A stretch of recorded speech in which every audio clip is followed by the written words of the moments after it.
Hurricane Melissa has strengthened to a Category 5 storm. It is headed towards Jamaica, where it's expected to leave behind catastrophic damage. Meteorologist Cody Matz here with a look at the storm and why this is so significant. Yeah, it's crazy. We talked about this on Friday, how it was likely to strengthen. It's going to hover for a while, and now it's starting to move its way towards Jamaica ever so slowly. Melissa continues obviously to strengthen as it hovers not far from the island of Jamaica in the Caribbean. According to many meteorological metrics, it is now one of the strongest hurricanes observed in the satellite era in the Atlantic Basin. That dates back to the early 1970s.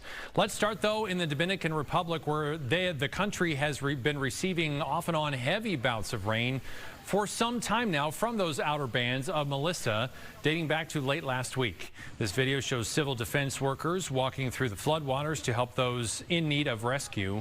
More than 3,700 people have been rescued so far. But now it's Jamaica's turn, and it will likely be a whole lot worse for them. Those on the island are preparing for multiple feet of rain, which will likely create extreme flooding and mudslides. And then, of course, the very strong winds, likely to damage or destroy almost every structure on the island. Stores have been closed, shelves have been emptied, and in many communities, there is a nervous feeling as to what awaits. We had Gilbert 37 years ago. And now we're having our first major hurricane since then. The government is very prepared. However, the infrastructure may just not be as ready. So we're busy cleaning up the drains. We're busy getting the homeless off the street. We are looking on significant damage if this continues along this current trajectory. So we've asked persons to not wait until it gets to a point that it's difficult to evacuate or to save you, but rather to take early action. And that is key here, early action and to stay where you are. So it looks like we're just getting an update, which is why the part of the information is kind of off the screen. But right now, sustained winds about 160 miles an hour, making it a Category 5 storm. Thank you, Keith.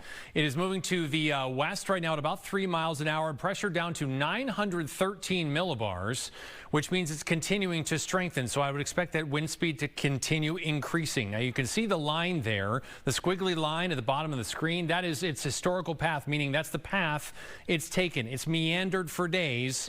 Well, eventually it's going to turn to the north, likely making landfall somewhere in Jamaica in the next 36 hours as a Category 5 storm. It will then push off to the north and east, much quicker pace, through eastern Cuba and then the eastern side of the Bahamas. But obviously Jamaica is going to take the brunt of this. Now, obviously, the country of Jamaica itself is a big winter getaway for folks around here.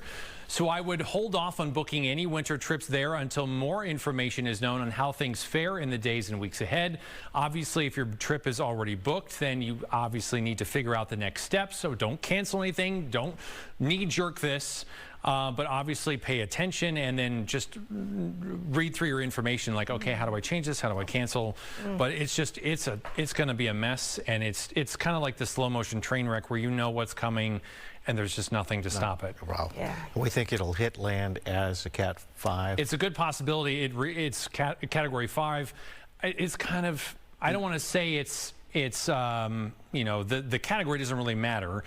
Even if it's a strong Category 4, right, it's still, we're packing 130, 140, 150, 160 mile an hour winds. Still devastating. It's still devastating, and it's just moving so incredibly slow. Imagine not only getting a, let's just say hypothetically, getting a gust of 100 miles an hour. It's a quick gust, happens like that, it's done.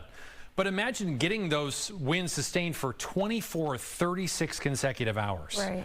There's not much that can sustain that. No. Yeah. All right, Cody, thank you. Our hearts go out to them. Yeah.